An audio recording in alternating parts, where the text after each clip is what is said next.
I'm Julian Minnesone. The Titans might have lost on Sunday, but it was a crucial step forward. The next steps, win a football game. We'll talk about it.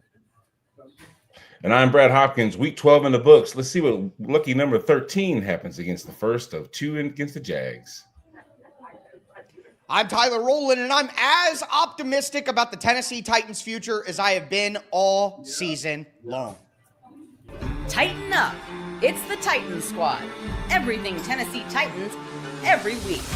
Covering all the big hits and game-changing plays from the heart of Music City, the way only the Locked On Podcast Network can. Squad up. The Titans Squad Show starts now. And welcome to the Titans Squad Show. As you heard off the top there, I'm Julian Minnesone, joined by my friends Tyler Rowland and Brad Hopkins. We got a great show for you today. Before I introduce the fourth member of this show, we have a special guest today. We wanted to remind you that today's episode is brought to you by FanDuel. Right now, new customers can bet just $5, and if your bet wins, you'll get $300 in bonus bets to use across the app. We got a jam-packed show for you today. We're going to take your comments, of course, at the end of the show, so keep them coming. We're going to talk about Cam Ward, his big improvement and step forward from Sunday's game, and what's the most important stat that we want to see at the end of the season for Cam. And we're going to play our favorite segment, Tighten Up versus Tighten Down. But I wanted to start with a special guest here today. She covers the Jacksonville Jaguars. You can catch her on the Jaguars Squad Show here on the Locked On Network. Mia O'Brien. Mia, thank you for taking the time. First of all, tell us where you are right now, because it's pretty unique where you're doing this podcast from. Hey, I appreciate it, boys. Excited to be with you guys. And as I noted to my fiance last night, we're excited because the Locked On Podcast Network is sponsored in part by Mazda, and I am at my local Mazda dealer, Tom Bush Mazda, right now. Shout out to Sandy West and the crew. They always hook me up with a nice little podcast space inside of the dealer itself whenever I've got to hop on a call like this one. And so we joke, Julian, this idea of the Titans are kind of in the car shop right now. They're kind of getting an oil change, maybe completely reconstructing the car. And so what better place to talk about reconstructing that car and also talking about the Jaguars car that may have already rolled off the lot after its own oil change over the last 18 months or so, and dive into this matchup for Sunday, week 13 in the National Football League. Well, I'll start with the engine of the Titans, which is Cam Ward right now. And he took a crucial step forward this past weekend. I want to know from you, since you cover a division rival, and that's always huge when these two teams meet up, no matter what the record is. Do you have a pulse on what Jags fans or fans there in the Florida area think of Cam Ward?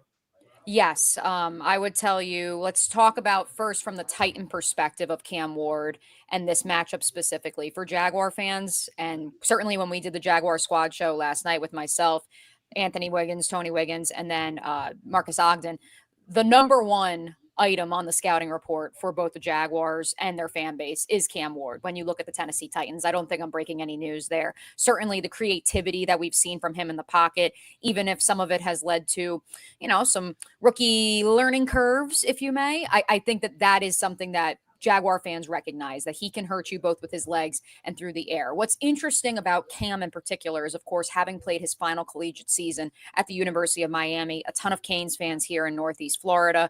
Additionally, the juxtaposition of the current quarterback at Miami, Carson Beck, a Jacksonville native, of course, was the quarterback at Georgia for 4 years. And so looking at those two quarterbacks side by side, but also, I'd even bring this one up to you guys off the air. The idea of another in-state institution in Florida State. Mike Norvell had an opportunity to snag Cam Ward before Mario Cristobal did, ultimately decided DJ Uiagalelei would be the better option for him for the 2024 season. How'd that one work out? Sorry, Knowles fans. And so a long way of saying that because of Cam Ward's ties, inadvertently or not, to the various in-state collegiate programs here, we've seen a lot of Cam Ward. We've seen him throwing across his body in the swamp against the Florida Gators in his debut in a Canes uniform, and maybe a little risque, but certainly electric. And for the casual fan, elicits the thoughts of, man, he has some Mahomes in him. He has that playmaking ability that very few athletes who play the quarterback position do. Well, Mia, let's talk about your rookie, Travis Hunter. 7 games so far. I mean, looking through the lens of the current lens, what was it aggressive to think that he could play both sides of the football? I don't think so. And I believe B-Hop still going to play both sides of the football when he returns next season after being placed on season-ending IR, because I do think that he plays his best football when he is locked in at both positions. That's not to say he wasn't locked in when he was playing limited snaps on defense and extensively on offense throughout training camp and during those first 7 weeks of the season. But ultimately, I just think that because the Jaguars didn't want to overpower the knowledge and the learning curve of coming from a Big 12 outfit like Colorado into the National Football League. The goal was he played predominantly defense in practice at Colorado, so we're going to give him more offensive snaps during practice. And we also believe that that is the area of his game that he needs to grow the most as a nuanced route runner. In turn, that's going to teach him a thing or two that he can then apply to the defensive side of the ball. And so the biggest issue for me, B-Hop, was not so much him playing both sides of the ball, which it should be noted, and I want to scream it from the rooftops. The injury that Travis Hunter suffered in practice the day before Halloween had nothing to do with load management. I've spoken to at least a half dozen, if not more, people who were there on and off the record. What happened? He was running as a defensive back, trailing a wide receiver. He stepped on their foot, kind of twisted his leg weird, fell to the ground, initially didn't get up, and players kind of looked around like, oh no, like, is he okay? Hopped back up, was able to walk off without help from trainers. And then all of a sudden, it starts swelling up. He goes for an MRI, and suddenly it's a more extensive knee injury than previously thought. But it was a non-contact injury outside of kind of twisting on the wide receiver's foot. So this has nothing to do with load management. It was a freak incident. It happens. That's the nature of non-contact injuries. But I do believe that for the Jaguars, in terms of how they build Travis Hunter's playbook and his load from here, this past season, the goal was to only teach him the slot position. Quickly, within about 5-6 weeks, they recognized that they needed him to be playing a bit more outside, to play more Z, X, even if it's just pointing to a spot and saying run there and run a go route or run a comeback or whatever that may be. They recognize we need to not only give him more this year because he can handle it, but because our offense needs him to be the focal point, with Brian Thomas Jr. struggling in his second season in the National Football League. And so next year, I think you're going to see a receiver who knows how to play all three wide receiver positions, but also has had a whole offseason to really learn the defensive back position in the National Football League as well. All right, I got to come in. We've made it a couple of questions in here, Mia. We haven't asked about the quarterback for the Jaguars, which is Trevor Lawrence. I think one of the more up and down parts of the team so far this year, this far into Trevor's career. I know they have a winning record. Things seem to be well. I was high on the Jags coming in. I had them winning this division, and I still think that's possible. Maybe we could talk about that in a later squad show with what's going on in the AFC South right now. But what's the vibe with Trevor Lawrence? Where do you think he's at in his development? Do you think there's a next level for him, or is this just kind of the guy he is and they got to build around what he is? Well, he just turned 26 in October, Tyler. So let's start with that. I look at Baker Mayfield, Jared Goff, Sam Darnold, and that's probably a overused line at this point. But I look at those quarterbacks who weren't given the time to develop, let alone develop after having 3 different play callers in their first 4 to 5 seasons in the National Football League. And I say, you do need to give him time. I also look to Jeff Howe of The Athletic, who wrote the great expose about a month ago on Liam Cohen and his family, his mother's untimely passing. Jeff actually went to UMass with Liam, was on the student paper, was friends with Liam when he was the quarterback. And so they've had a relationship for 20 years. And Jeff said to me on one of the other podcasts that I do covering the Jaguars, he said that Liam told them, and Jeff heard from other people within the McVay circle, that this was always going to take at least a year for Trevor Lawrence to truly grasp this system and to not be afraid to, as Liam Cohen has so eloquently put it, just let it rip. I'll give you guys this quote just because it's so timely to and pertinent to the conversation. Aditi, I'm just not even going to bother trying to pronounce her last name. Love Aditi though. Aditi K, CBS sideline reporter. You guys know her well. So she responded to Dan Orlovsky's tweet yesterday with regards to Trevor Lawrence. Dan of ESPN, of course, tweeting that Trevor Lawrence has throws on tape that look like he is the best player at the position in football. Then he throws 3 to 4 times a game that look like it's his first start ever. So Aditi, who has been the sideline reporter for each of the last 2 broadcasts, will also be on the sidelines for Sunday's matchup with the Titans, responded a couple of things, Dan. Jacoby Myers told me he could catch Trevor Lawrence's passes with his eyes closed and that they are perfectly placed. Trevor acknowledged to us that Liam's scheme is more detailed and complex than any he's been in, and that he perhaps has gotten hung up on what he should see, and that has slowed him. But Liam keeps telling him to let it rip, and maybe the consistency and confidence really are on the horizon. And I think that confidence piece of it and perhaps the hesitation in the pocket, and I don't want to put this on him because I would like to think we're still on good terms. Former Jaguars coach Doug Peterson was so adamant about the careless disregard for the football after Trevor Lawrence's third year in the National Football League with the number of fumbles, let alone the number of interceptions that we saw. And I think that some of the communication there may have made Trevor a little gun shy from the perspective of, hey, you got to live to see the next play. Yes. But also if there is the kill shot available, you should still take it. And I think he's still just struggling to find that balance between trying to be a game manager while also using his God-given ability. Because as Dan said, there's only 3 or 4 human beings who can sling the rock like he can physically in the world, let alone in the National Football League. And so I think that, yes, patience is still needed. I also think that it should be noted that this administration recognizes that until proven otherwise, this offense runs through their run game. Their identity is being physical in the trenches and letting Trevor Lawrence manage the game somewhere between 20 to 30 dropbacks in a single outing. And that's a good day at the offense for the Jaguars offense in 2025. Mia, the Titans fell to 1-10 this past weekend, but the feeling after this loss was not as yucky as some of the other losses this season. I mean, we got a bunch of positive feedback. They lost, Julian? They lost the game? Are you sure? Exactly. Draft stock improved. You boys forget. I'm in the game. Right. I'm in the game of tanking after 7-8 years of covering this team. So I get it. I get it. Somebody should have told me. I had Victory Monday yesterday. What do you mean they lost? Yeah, the pulse of the fan base was very positive. The next step, at least for me, for this team is to win a football game on your own merit. I know they have a win this season, but it was a fluky one against Arizona. What are some weaknesses that Jacksonville has that maybe the Titans could exploit to do that on Sunday? Yeah, I don't think I'm breaking any news here, although I've sang it on every podcast that I do and on ESPN radio as well. If you have a tight end or a running back that can leak out into the right flat, Jaguars won't be covering him. Just going to throw that out there. Every week I tweet it, and every week there is some playmaker on the other side that suddenly sneaks out and, oh, look at that. They're completely uncovered and no one's even coming up and run support. That's a lot of fun.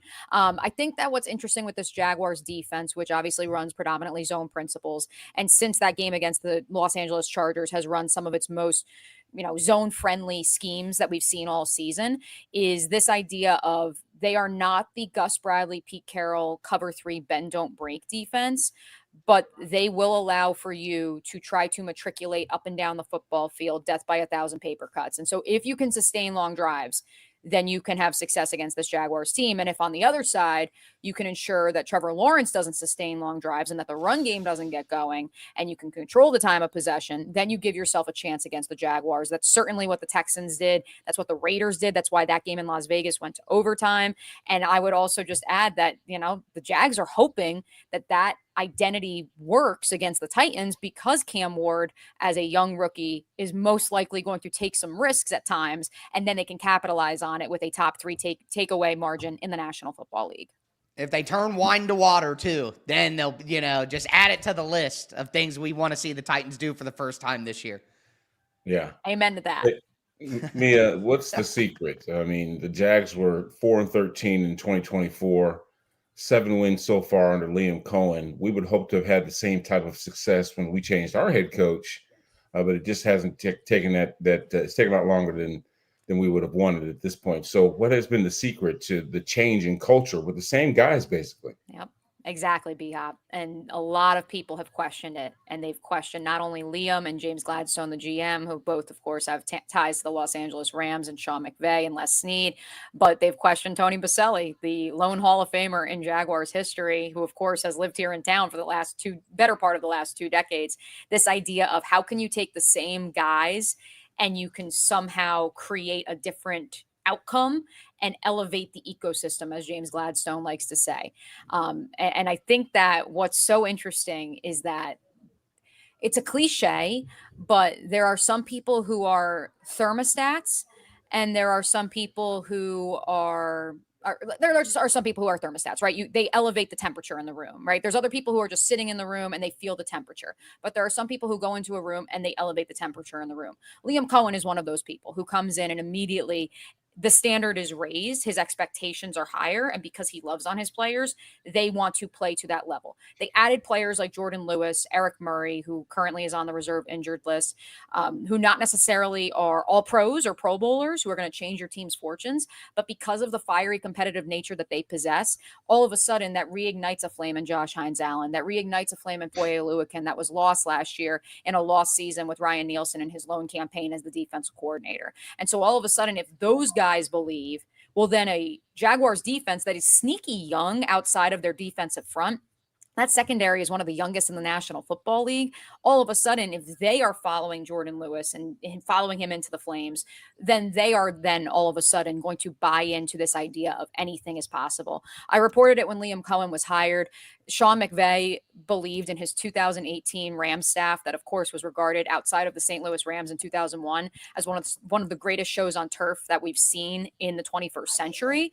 He was regarded as one of the brightest offensive minds on that entire staff. And that was when he was the assistant wide receivers coach, fresh off of a 3-week stay at Holy Cross as the coordinator. And if that doesn't say enough that Sean McVay believed in this guy, not just from his offensive acumen, but from the alpha dog mentality and future head coaching prospects, I don't know what does.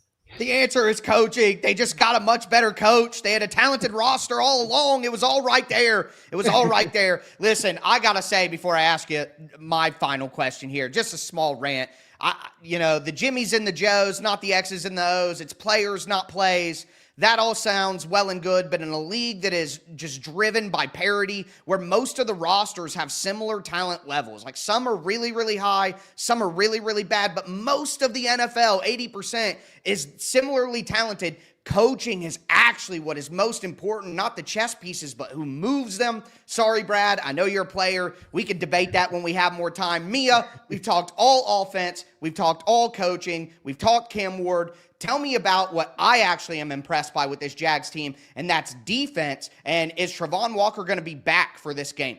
Yeah, great question. I don't have the answer to that yet because it is Tuesday. We'll know more tomorrow, Wednesday. Trayvon, it was so interesting because he leaves the Chargers victory with the knee injury, but then was cleared to return and actually played in the second half of that game. We did not see him on the field all week last week during the open portion of practice. From sources I spoke with, wasn't really spotted in the training room during many of the primary 9 to 5 hours. Now, he could have been in there both before and after. Liam Cohen said he was in the building. We did not see him in the locker room as well.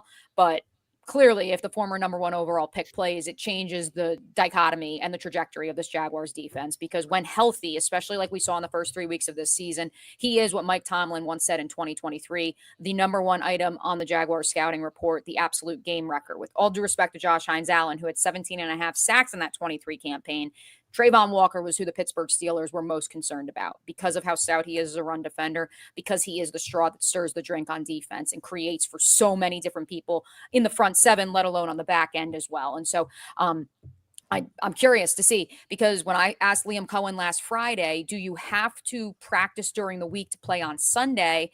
And he said, you don't have to, but it makes it harder. A lot of folks wondered, maybe we could see Trayvon.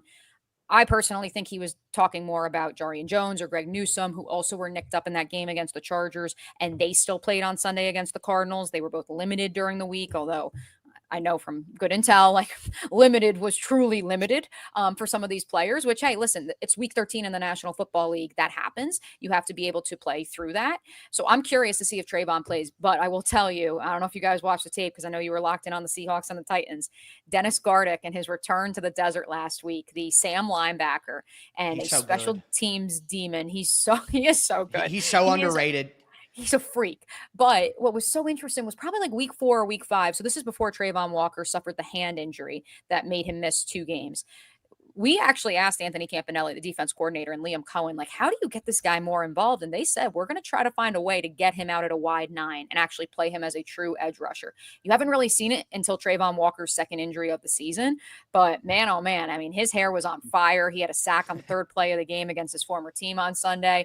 And not only that, but the Hezi move with the delayed blitz where the patience to just hide behind the guard, shadow him and shade him, and then just all of a sudden come right up through the line of scrimmage and just burst through the B gap. I mean, that was something that like you just don't look at him in the locker room and his measurables and think like that guy can do that, but he can. And so I'm not saying he's Trayvon Walker, because I do believe Trayvon Walker, when all is said and done, is in rare air in terms of his physical ability in the National Football League. But I think that with Dennis Gardick, not to mention those 2 undrafted free agent rookies in Danny Strigow, who had 11.1% of his pass rush snaps resulting in pressure, and he only rushed the passer 24 times on Sunday. I mean, he was getting after Jacoby Brissett, and that was only in his like 3rd real game as a member of that edge rusher rotation. I think if you take those 2 players, Eric Armstead and Devon Hamilton, arguably coming off their 2 best games on the interior, that interior push allows for so much creation on the outside as well. I don't want to say the Jags can survive without Trayvon Walker, but they certainly did barely against the Arizona Cardinals on Sunday, although I don't think that was all the defense in terms of surviving, if you know what I mean.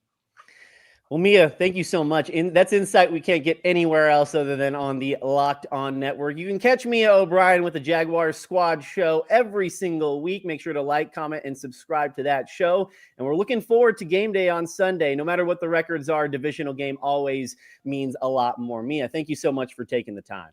Absolutely, boys. Thanks for having me on.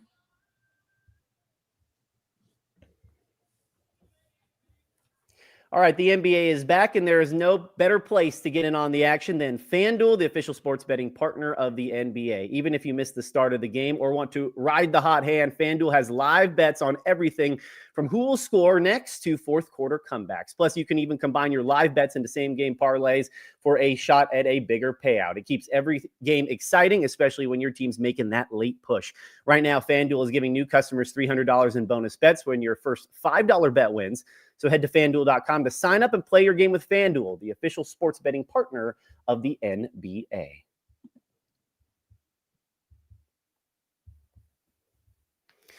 All right, fellas, wanted to play our favorite segment every single week, Tighten Up and Tighten Down. We're going to start with positivity because it was a positive week for the Titans.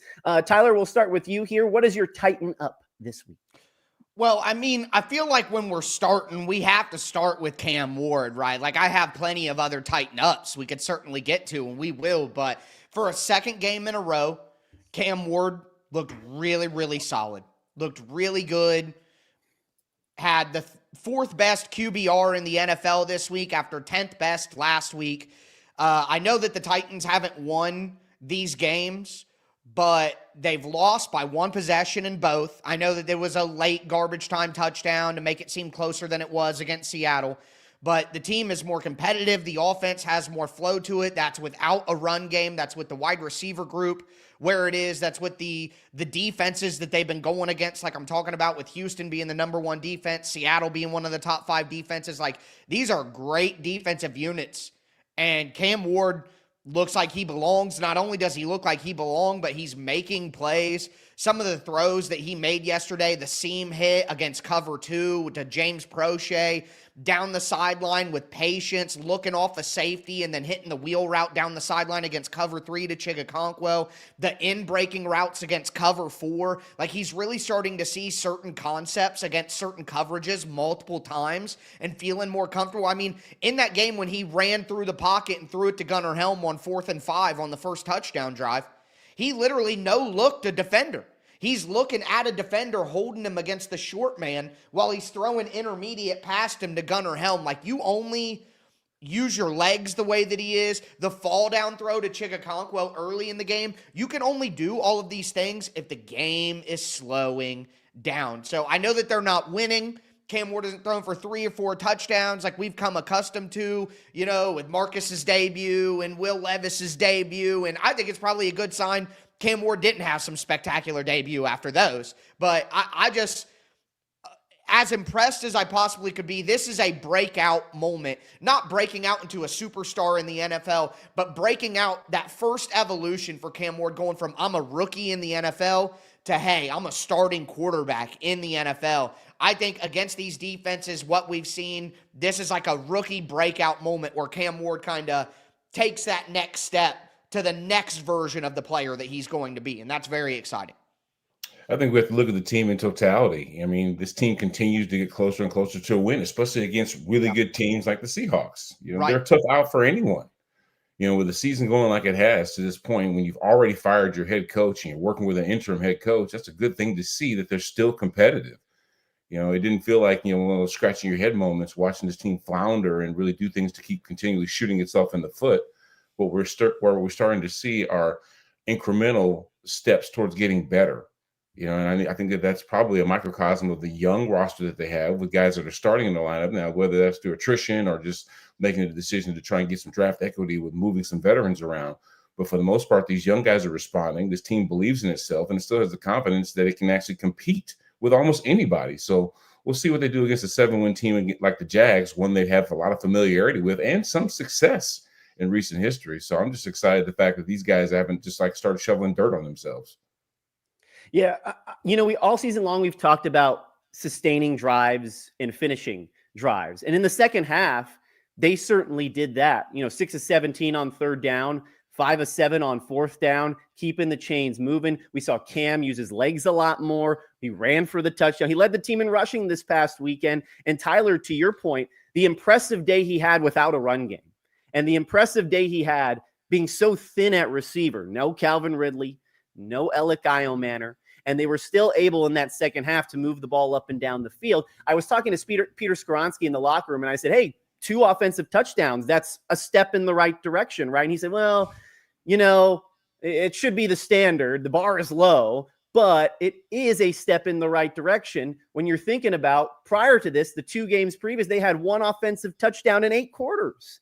So I think their ability to sustain drives, and we talked to Mia at the first segment, and how important that is going to be against the Jacksonville team that the third down efficiency for their opponent, 62% when they get in the red zone. That's one of the worst in the NFL. And so I think that was certainly a positive. B-Hop, I'll go with you on this tighten down.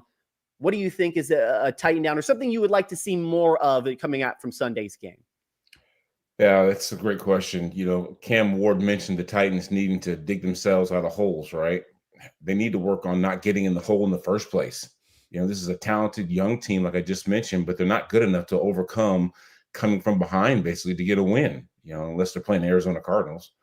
So they need to keep working on drive-killing penalties. They need to be better in coverage for what they've been able to do up front, especially with their ability to apply pressure. We can't keep continually seeing the stars where where the football is going for an offender just being wide open. So I think that they just need to get better on all layers of the defense and obviously continue to work on those mistakes that have put them in those holes that Cam Ward talked about. If you want to tighten down for me, too bad, Julian. I got another tighten up. Marcus Harris, the Titans rookie slot corner, number 26. Marcus Harris was absolutely fantastic in this game. I mean, he had an elite game. Now, he didn't make a bunch of plays on the ball, turnovers, this and that, but doing his job.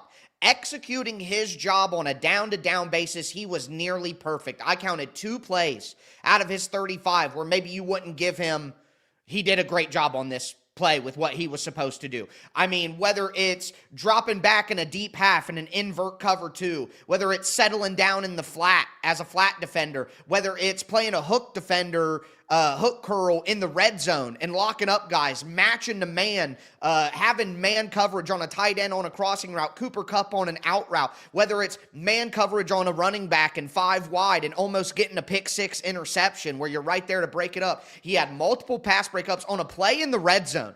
He literally is playing a hook curl, just a mid-zone, in the red zone at the goal line, just looking to take everything away. He looks inside, makes sure that the crosser is taken away. Done. Turns back. Sees Sam Darnold working outside the pocket to the left. Mirrors Sam Darnold, and it scares Sam Darnold off from running.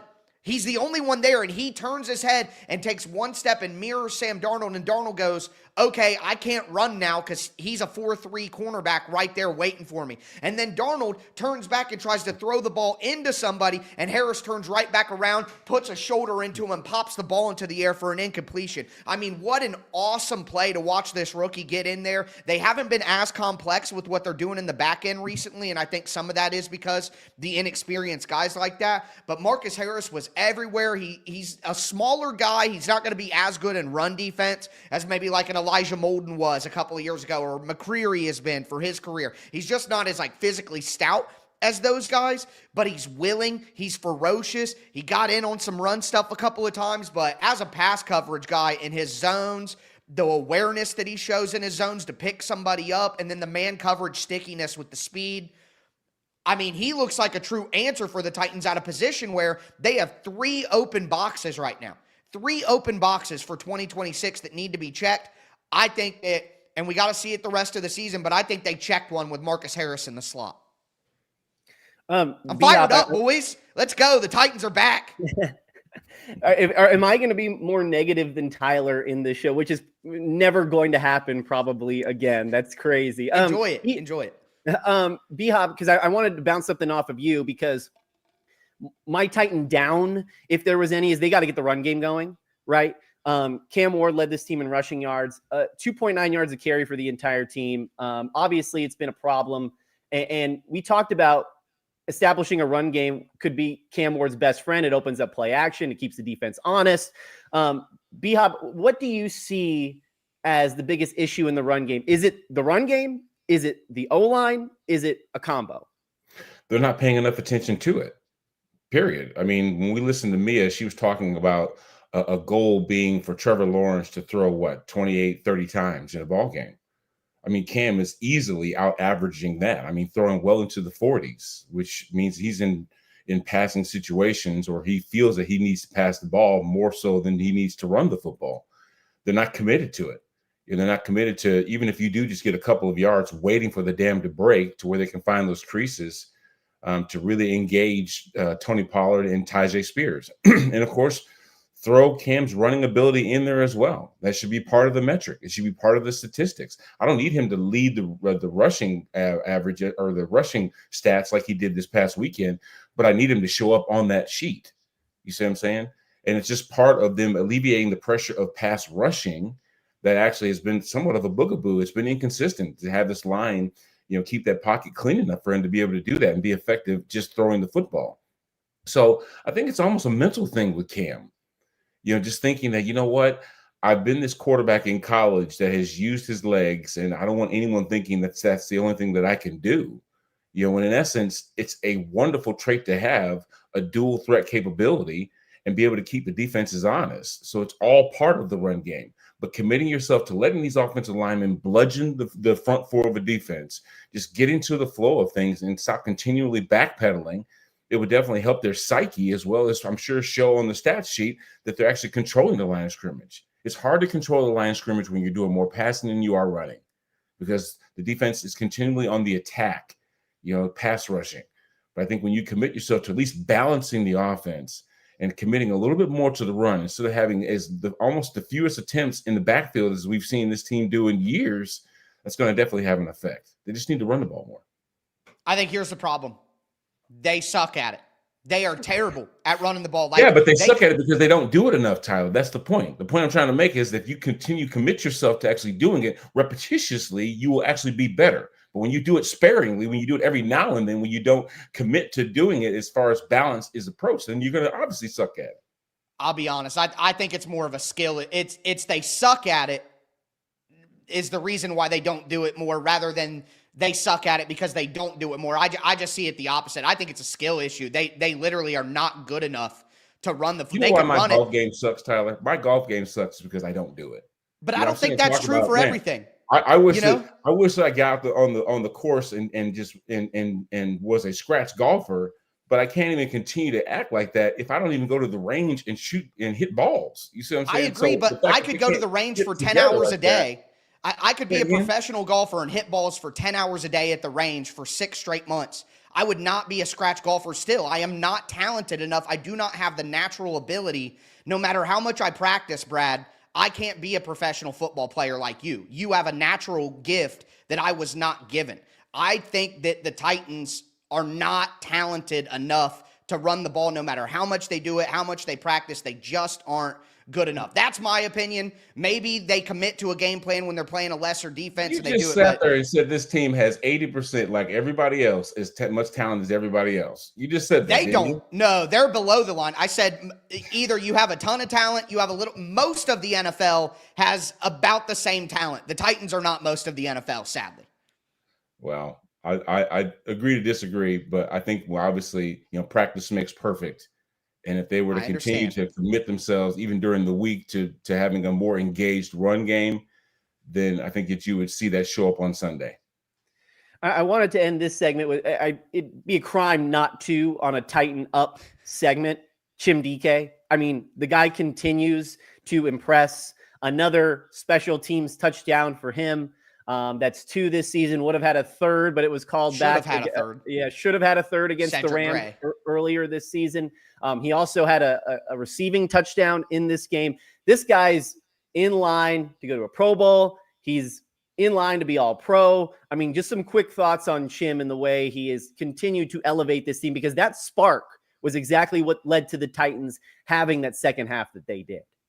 Reminds me of Nick Westbrook-Akine, a guy that was kind of relatively obscure. Next thing you know, he starts making plays. He's a guy that, quietly defenses are starting to take a look at because he's been beating them. And the next thing you know, he earns himself a second contract with a better team. Better team maybe loosely. But either way, the point is, the guy he reminds me a lot of someone that you didn't expect necessarily to be a huge cog in what they're doing offensively and in special teams. And he just showed himself to be an asset. He definitely worked his way into the starting role. I think that he definitely is a threat with the ball in his hands. But guess what? All the other 31 defenses in the National Football League know that as well. So once they know who you are, we'll see how much better he can actually continue to improve. Another one, A.J. Brown did the same thing. When we really started realizing the dude, A.J. Brown is a dude, right? And defenses started paying more attention to what he was doing, he still continued to elevate his game. So I want to continue to see improvements from him despite the attention that he's going to get, because he's not sneaking up on anybody anymore. I want to give some shout outs to the people who blocked on that punt return. Chimdike deserves the love, leading the NFL in all-purpose yards. He's going to be an all-pro. He's going to be a Pro Bowler. He deserves it. I have said for weeks that Chimdike is like the one bright spot on this football team. Now the team's playing a little bit better. We have more things to be excited about going forward, but DK continues to impress. But Micah Robinson, first block, took a gunner out of the picture, let Chimdike kind of get to that corner to the right side. Kal-El Mullings had number 94, a bigger guy for the Seahawks on him. He kind of boxed him out like a basketball player and let Chimdike go by without causing a penalty. And then down the stretch, the last guy that you have to beat, the punter, Mike Brown, who just got activated off IR recently, comes in, pushes the punter out of the way, and clears out the sideline lane for Chimdike to go down. So it takes a team to make those kind of things happen. We focus on the returner, and they deserve that love for making it happen. But Micah Robinson, Kal-El Mullings, and Mike Brown made excellent blocks on that punt return and deserve some credit as well. Absolutely, absolutely. Well, that was our Tighten Up and Tighten Down. On the next segment, we're going to talk about Cam Ward. We'll dissect his performance a little bit more. And what stat do we want to see from Cam Ward by season end? Which one is the most important to us? We'll talk about that in the Titans Squad Show coming up next.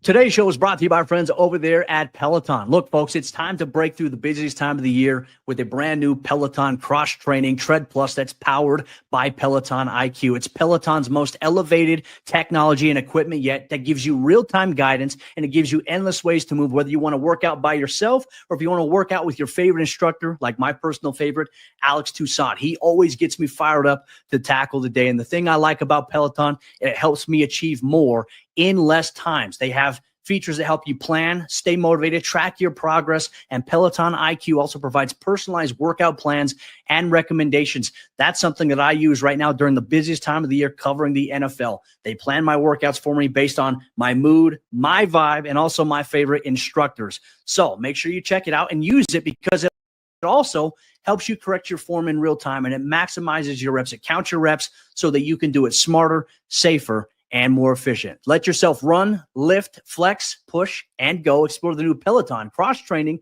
Tread Plus at Peloton. So I wanted to talk about Cam Ward, and I put a question in the chat, and I texted you guys that same question yesterday. There's 6 games remaining for Cam Ward's rookie season.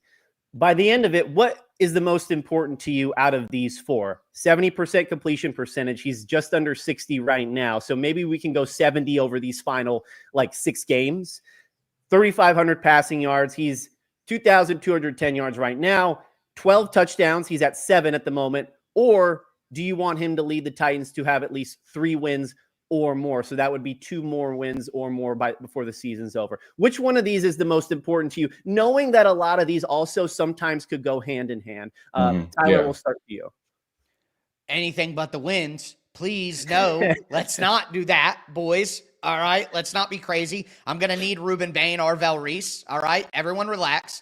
But I think the completion percentage, I don't think that he gets it, unfortunately, because teams love to bring pressure and it just makes it tough. And I watched so many plays on tape yesterday where Cam just has to throw the ball away. I haven't checked it in a while, but after the first 6 or 7 weeks of the season, Cam Ward was number 1 in the NFL in percentage of his incompletions that were just throwaways because no one is open ever. And he just has to run around and he runs outside and then he's like, well, no one's open. I guess I just have to throw this out of bounds. You know what I mean? So I think it's going to be tough. But completion percentage is the one that I would like to see. The yards, the touchdowns, I feel like that is much more dependent on the rest of the supporting cast, the coaching getting open opportunities to make, touchdowns and yards.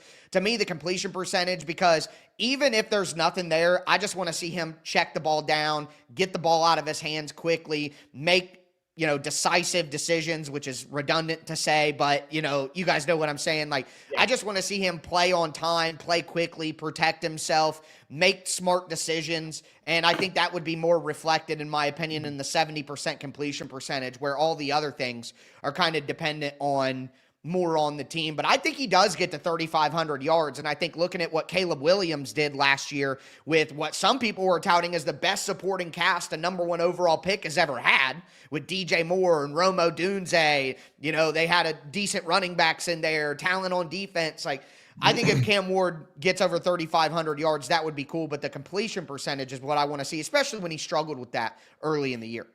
Great question, Julian. I understand where you're going with it, but the completion rate is the only thing that really matters, because the yards come after that, the touchdowns come after that, and the wins come after that. If you look at Drake May, 63%. He's leading the National Football League in completions and actually yards. Patrick Mahomes, 61%. Dak Prescott's in the 60s. The leading quarterbacks statistically in the National Football League this season are well below 70%. So 70% will be absolutely redonkulous, and would contribute to 3,500 plus yards for Cam Newton, or for Cam Ward. 12 touchdowns, all of that would come. 3 wins, you start winning ball games if you're starting to complete those passing yards and getting more points on the board. So the completion percentage is probably the most important, because we see consistently guys that are actually even in the mid 60s are having really, really good seasons. I was going to say completion percentage. Yeah, Drake May's at 71. You're right, Brad. Crazy. Yeah, and 71. 70. He's the only one over 70. So, well, his QBR is 72. I'm looking at him statistically, passing offensive leaders. His completion percentage is 71%. Drake May's the only starting quarterback over 70% in the entire NFL right now. He's number 1. So you're right about that. And he's leading in yards. Josh Allen's number 2 at 69.7%, and Dak Prescott right there at 69. Yeah, 70 would be incredible. So let me ask this then, because Cam was about 67% this past week against Seattle at 28 of 42. Yes. What is the bare minimum completion percentage then you would like to see? If 70 is kind of the ultimate goal, oh my gosh, he's awesome, and maybe a little bit unrealistic at this point in the year, but what's the bare minimum percentage? Because that would ultimately lead to the other stats that we asked in this question. 63. I mean, that seems fair to me. He shouldn't dip below 60. You start getting closer to the 50s, I'm like, whoa, 57, 58, 59. That's not what you want to see. It is a function of the offense as well, though. It's you can't just say, who knows what's going to happen that could lead to that number. But I'd like to see him. I think 63, 64, 65% is about the minimum that we should be seeing if he's making reasonably smart decisions within what he can do. What's the next step you guys want to see for Cam heading into this game after this crucial step forward this past weekend? It seems like the best game that Cam has had all season is the one where he did decide to, at some point in time when the light clicked, to just run the football. I know it sounds very pedestrian, and we don't want to see this, 3 yards in a cloud of dust type football. I mean, it seems boring, but what consistently wins ball games is at least him keeping defenses honest, right?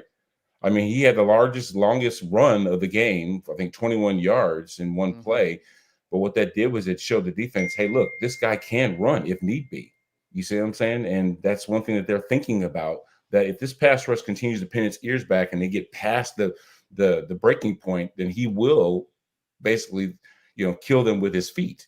So I don't need him to lead the stats of rushing like he did this past game, but I do need him, like I said earlier in the program, to show up, not because we don't think he's an effective passer, but because that balance and that unpredictability are some of the things that can keep defenses on their heels. So I just need him to be more active in play action. I need him to be more active in getting the football and getting those first downs, sometimes with his legs when need be.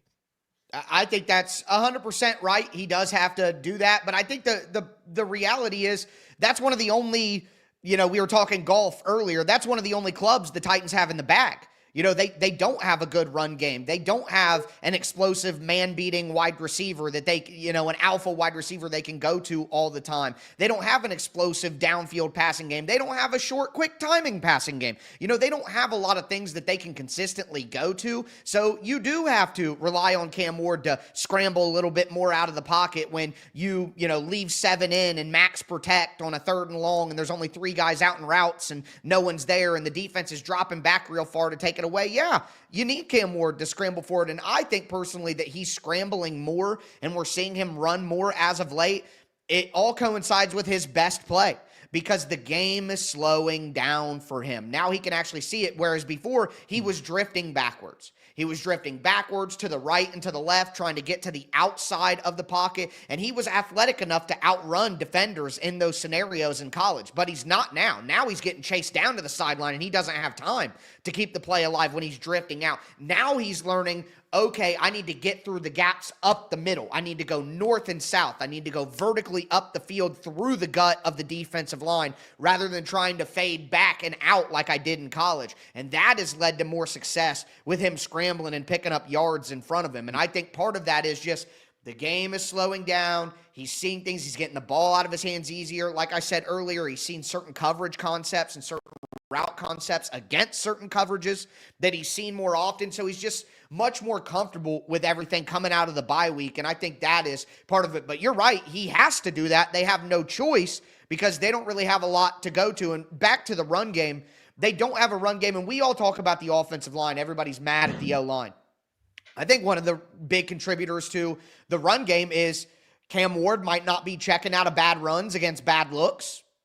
They probably need him to get them out of some obvious looks a little more often. That could be something behind the scenes that we don't know about that, hey, Cam should have checked this run. He should have checked it to the other side. He should have canned it into a pass play. He led us into a bad run. I think that's something that has happened that people don't want to talk about or don't know about as well. And then the running backs are not good. Like, Tajay Spears is explosive out in space, but his vision inside in tight areas is not good. He doesn't run through a bunch of tackles, so you can't use him in short yardage. And Tony Pollard is just out of gas, folks. He's just out of juice.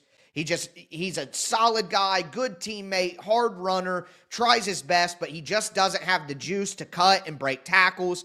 I was very unimpressed this week with Tony Pollard's performance. I could not believe some of these runs are blocked for more than he's getting. Like, his rush yards over expectation, which is a stat that they keep on like next gen stats, is not good this year, where it was good last year. They ran him into the ground last year, treated him like a bell cow back, and they took all the juice out of his legs. So the running backs and Cam Ward are also a big part of the run game struggles with getting into the proper runs against certain looks, and then the running backs taking advantage and maybe getting something that isn't blocked for, and they aren't doing that a lot either. Like, Tajay Spears had one where there's a wide open lane, easy cut, and he kind of slips in the backfield and falls down, and it's a loss of yards. And it's like, the O-line actually blocked that up pretty good, but we're just going to hate on the O-line. I think there's a lot, like with everything we talk about, the play calling, all the different stuff. There's more to it than just the O-line isn't blocking. The running backs aren't helping, and I think Cam Ward mentally maybe could have helped the Titans run game more this year too. And that should get better next year with better coaching and a more mature version of Cam Ward. And we're going to actually talk about the O-line on the other side of the break here in our Titans Talk segment. Somebody had a question for B-Hop specifically about J.C. Latham. We'll talk about that next on the Titans Squad Show. Keep it here.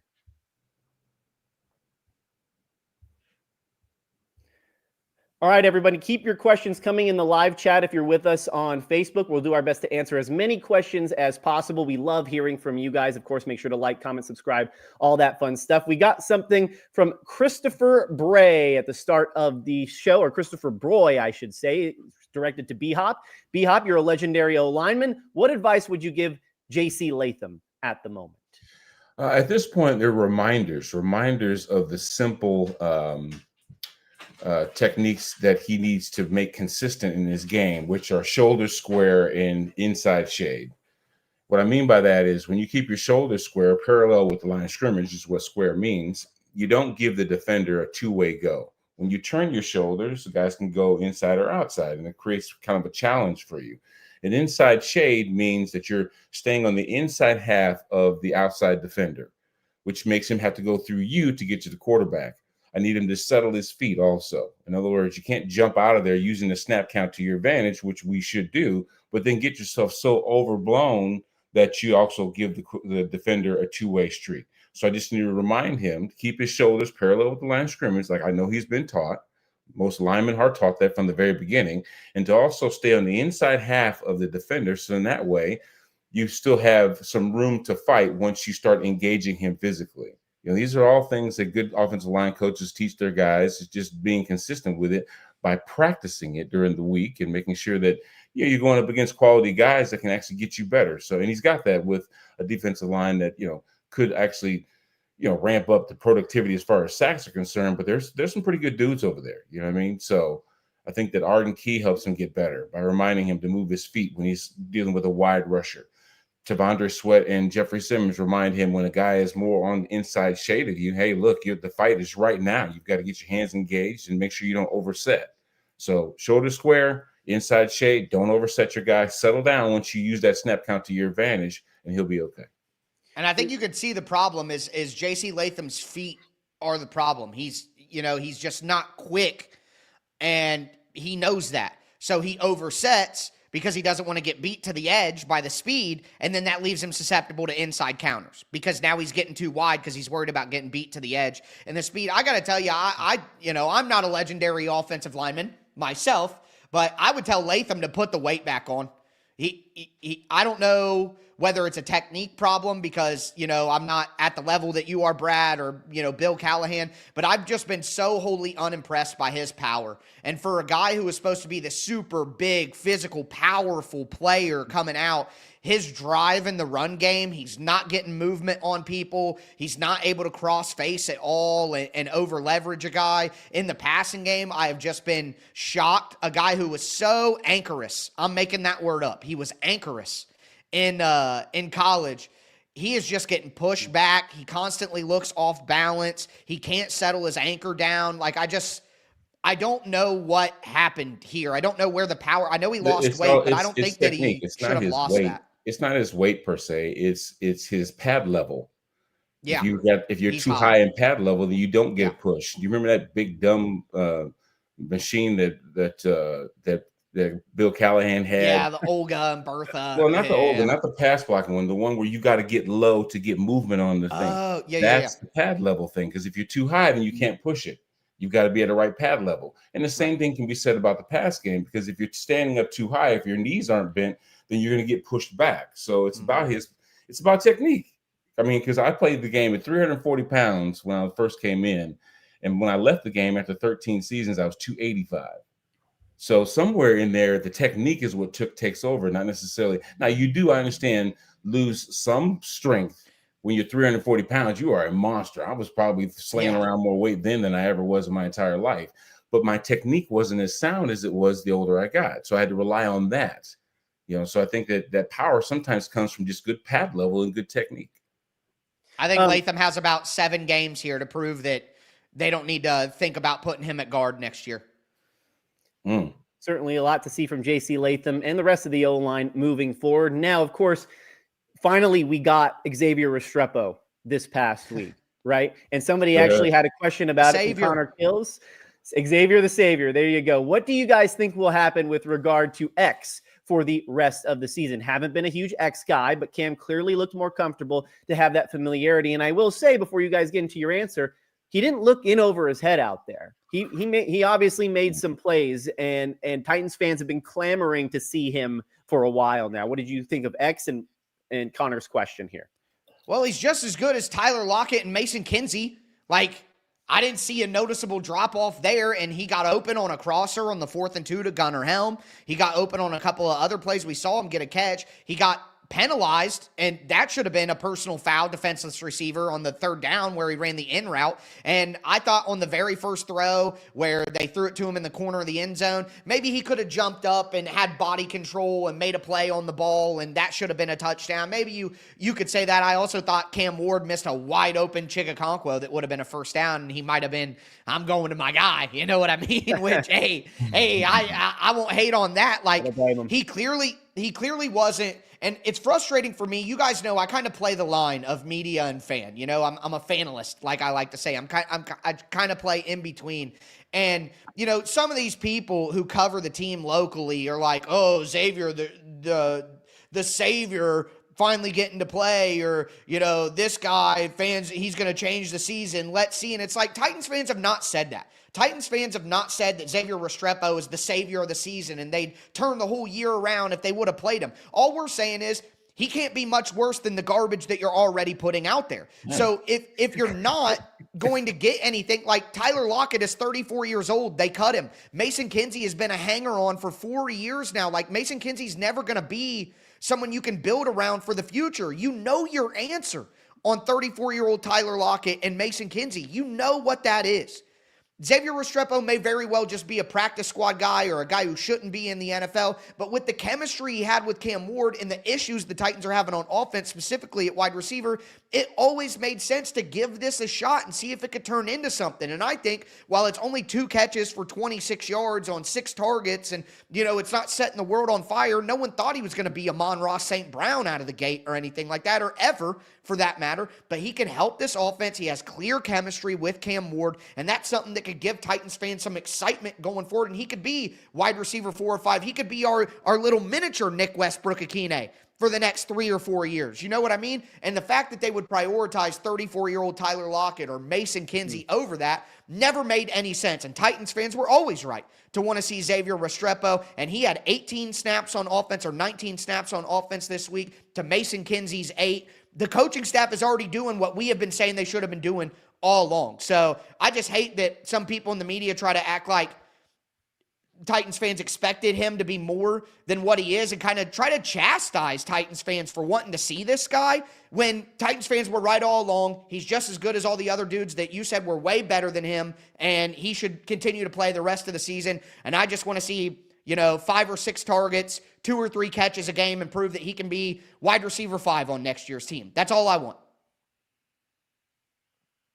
Well, I put it this way. There's no other receiver that has a better rapport with Cam Ward than Xavier Restrepo. Sure. And that just is naturally the time that they got to spend with each other, even up to this point. It just makes sense, right? I mean, the play across his body, hitting Strep in the middle of the field when it broke down, it just shows you right there that they have an understanding that is well beyond play calling. And that's one thing that helps in this offense. Because a lot of times, things have broken down for this offense. And when that happens, what are you going to do to improv and make something happen? Well, these two already have that kind of ability, that unspoken communication that allows them to get open and find him at some point in time. I think the evolution of the offense will help Strep too establish himself as a good slot receiver. Yes. Because if we're able to then get Van Jefferson using his speed to take defenders out of the box, you see what I'm saying? Then that opens up everything else for Strep, for the tight ends, for the backs coming out of the backfield. This is just in the pass game. So as they continue to get better protection, Cam feels more comfortable going through a progression and finding the open receiver, then I think you'll start to see Strep's his value start to shine. And when you see his skill set and you know, hey, this is the kind of guy that I have at the F position right now in the slot, I'm going to call certain routes, certain plays where it would be different for a guy like Chim DK playing in the slot. And I just want to say that chemistry you talked about on that Sandlot play that went to Xavier Restrepo, you look at the all-22, as Cam Ward is rolling out to the right, playmaking to the sideline, every Titans receiver is going right with him. Guess what Xavier Restrepo does? Restrepo goes left, and he's wide open. So it's like that sort of, I'm going to zig when everyone else zags. Cam Ward knows what he's going to do. They're so close.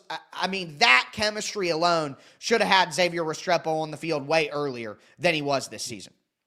Absolutely. Looking forward to seeing more of him. I should say, before we go, it's no coincidence that the ping pong table that was in the Titans locker room got taken out and it was broken, and Foursquare was taken out and they're playing a lot better.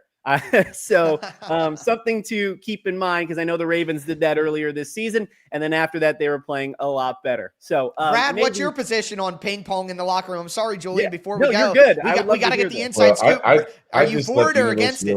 I just left the University of Illinois' $80 million facility. They got a damn bowling alley in their locker room. Oh, no. So, but I understand what they're talking about. Spending less time playing ping pong and spending less time doing things other than being in your playbook, other than studying, other than working on the game plan. That's why you're taking out the distractions. I mean, it's good to want to have the guys come into the facility and have no real reason to leave, right? Because they feed you, you can hang out, you got camaraderie, blah, blah, blah.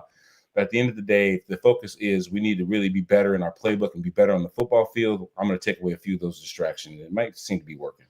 Yeah, maybe instead of playing tug of war and freeze tag during the off season under Brian Callahan, they should have been doing rookie minicamp and being in their playbook. I don't know. Just a theory that I have. I was saying, like, do you really think Saquon Barkley or Patrick Mahomes are playing ping pong or Foursquare? Hey, Probably Foursquare not. is fun though. Don't be hating on Foursquare in front of me. All right, that's a fun game. Well, it certainly makes the interviews that I get in the locker room more quiet, because they were pretty loud. All that I could imagine, man. It annoys me. I am vicariously annoyed by the locker room interviews when I hear all the guys yelling in the background, and Brad's like, "Good, you media guys can get out of here. This is our spot. Get out of our clubhouse." All right. Well, that ends a jam-packed show for us today. Make sure to like, comment, subscribe, all that fun stuff. And check out the Locked On Titans podcast with Tyler Rowland every single day. But for now, we'll see you guys on game day. Have a great Thanksgiving.